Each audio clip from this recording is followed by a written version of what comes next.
I'm set to marry someone I don't love.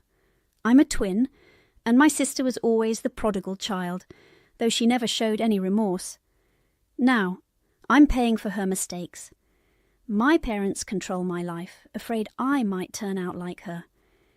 We came from a decent family and had everything we needed, but my sister was never satisfied. She thought I had more privileges, which seemed ridiculous to me because we received the same things. She saw us as competitors, always trying to outdo me or take what was mine. My parents' favour seemed to lean towards me, but it was only because she was so ungrateful and unhappy. Her actions made it clear that I was the favourite, not because of their preference, but because she was so difficult. Eventually, she stole a large sum of money and ran away. My father knew where she went, but decided to let her go, tired of trying to make her behave. Her departure had a huge impact. My freedom was taken away because my parents blamed our previous liberties for her behaviour. The day she left was the last time I had any say in my own life. I tried to behave as they wanted, thinking I was the one who had to make up for her mistakes. My friends, my activities, even my university course were chosen by my parents. This only made me resent my sister more. I wished she'd return so I could reclaim my life. The things I used to enjoy were now off limits, and it felt so unfair to suffer because of her mistakes. My parents introduced me to a man they thought I should marry. We didn't click romantically, but could pass as friends. It wasn't a traditional arranged marriage, more like casual matchmaking. He was attracted to me, and my parents thought he'd be good for me. I didn't know how to refuse them. After years of doing what my parents wanted, it was easier to just go along with things. I wasn't happy, but my wedding day was approaching fast. We had planned a court wedding since I didn't want any big ceremony. I wasn't excited about getting married, so we arranged a small reception for our families and closest friends. I wasn't proud of not standing up for what I wanted, so I chose not to announce the wedding publicly with a grand ceremony. I was running a bit late to the courthouse when I saw my twin sister with my fiancé. To my shock, she had taken my place and was marrying him instead. She probably thought she was hurting me, but she had actually saved me from a situation I wasn't happy about. I was thrilled not to be getting married. No one expected her to show up at my wedding, so they likely didn't suspect anything. I stayed hidden until everything was legally finalised and then went to the reception. Everyone was stunned when they saw me. My parents, who knew me best, quickly figured out what had happened. Before they could say anything, I asked to speak. I thanked my sister for showing me that I didn't truly want to get married just to please my parents. I apologised to my fiancé for dragging him into this drama and explained that my feelings had nothing to do with him personally, but because I wasn't in love with him. My sister's face was filled with disappointment as she realised she hadn't ruined my life, but rather helped me avoid an unhappy future. My parents were extremely disappointed, and they couldn't believe my sister would do something like this. They were even considering legal action for impersonation. I stopped them from calling the police because my sister had just freed me from a marriage I didn't want. It was chaotic, but a huge relief. My mum asked why I hadn't been honest about my feelings on the marriage. I told her they had controlled my life ever since my sister disappointed them, making me feel like I was being punished because of her. I didn't think they would let me back out if I told them I didn't want to get married. I felt awful for misleading my fiancé. He wasn't forced into this. He genuinely liked me. I thought it was better for him to know the truth and avoid an unhappy marriage. So the next day, my fiancé and sister announced their marriage. My parents told her to leave and never return. She had left once before on her own, and when she came back, she caused even more trouble. My parents were embarrassed and sad, but I finally felt free. My sister didn't realise that her stunt would actually help me. If she knew how much I didn't want to get married, she wouldn't have disrupted the wedding.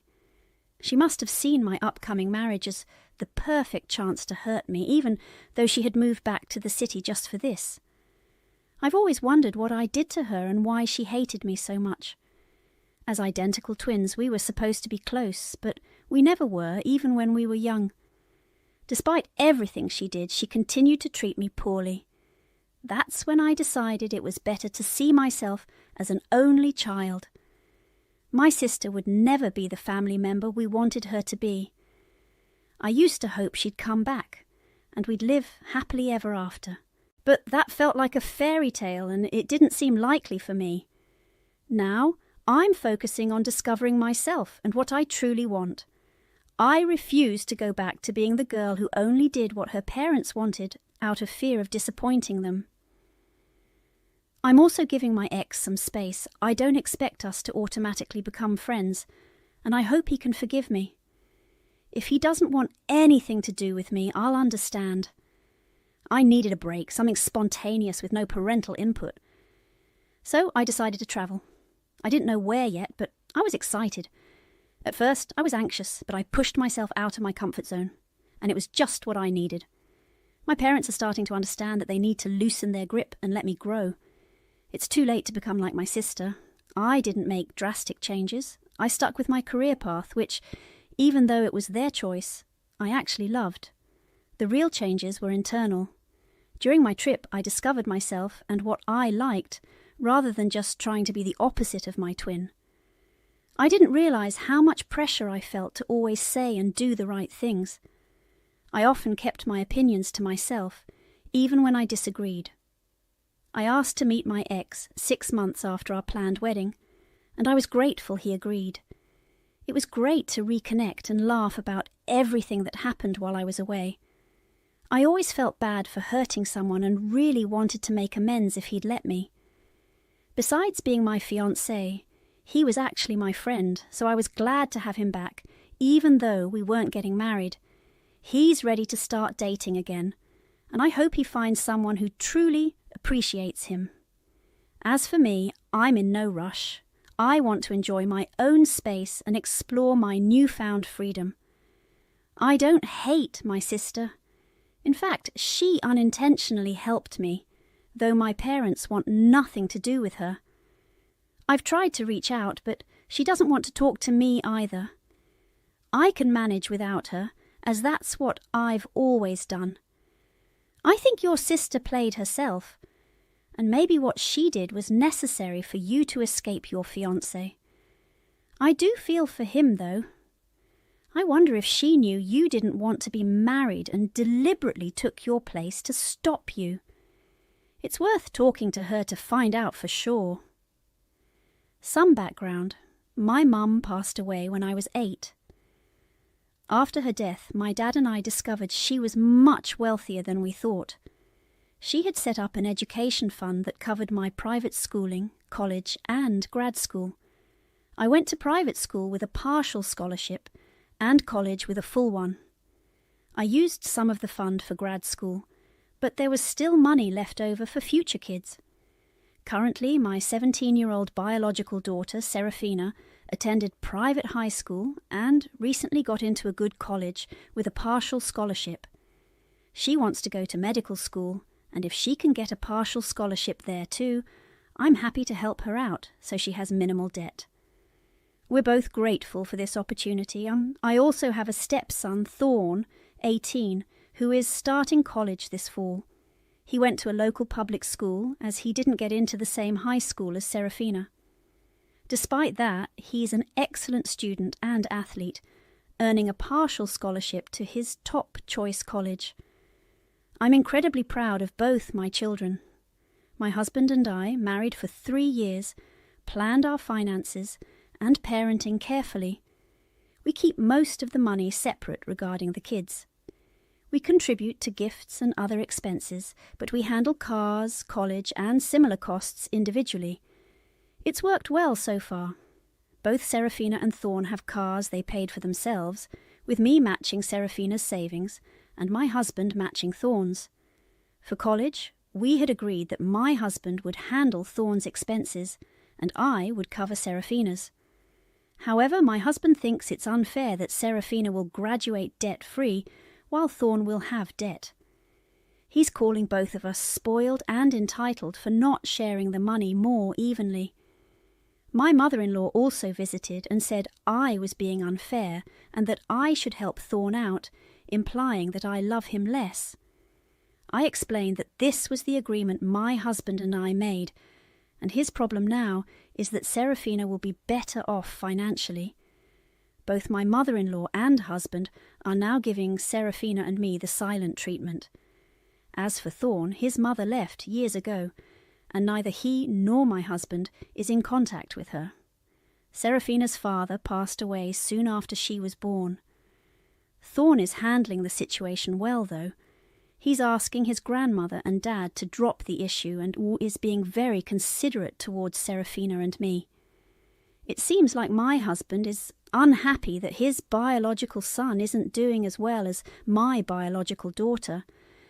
My wife and I, 28 and 26 respectively, have been married for over 2 years. Both of us have promising careers but aren't making a lot of money yet. We've been living paycheck to paycheck and have been using an old mattress and box springs inherited from a family member. The mattress, in particular, has had a bad spring that constantly dug into my side and lower back. We both agreed that we needed a new mattress, so a couple of weeks ago I went back home for my cousin's wedding. My wife couldn't come because of work. When I got home, she told me to check out the bedroom. I found a new mattress and adjustable frame wrapped in a red ribbon. She excitedly told me that she had been saving from her paychecks to buy it for us. While she was thrilled, I wasn't happy. I told her that a mattress is a major purchase and that we should have decided on it together to make sure it was something we both liked. She was disappointed and felt hurt, saying she wanted to surprise me with something nice that we needed. She thought I'd be happy since I didn't have to spend any money, but I believe a major purchase like this should have been discussed first, even if she used her own money. I did something similar once, thinking I was making my first husband happy, but his reaction was the same as mine now. That was the last time I did anything like that. My second husband and I just celebrated 17 years together. I've noticed that often women treat their partners how they want to be treated, but in the end they tend to treat them how they are treated. I think it's reasonable to want to discuss a significant purchase, especially when it's something both will use. Just because it's a major expense doesn't mean it shouldn't be talked about. Your wife did you both a favour by saving up and paying in cash, which didn't impact your finances. It's not right to act like a victim in this situation. Rather than being ungrateful, it would have been better to thank her, try out the mattress, and discuss any issues afterwards. You both had been researching mattresses, so she likely made an informed choice based on what you had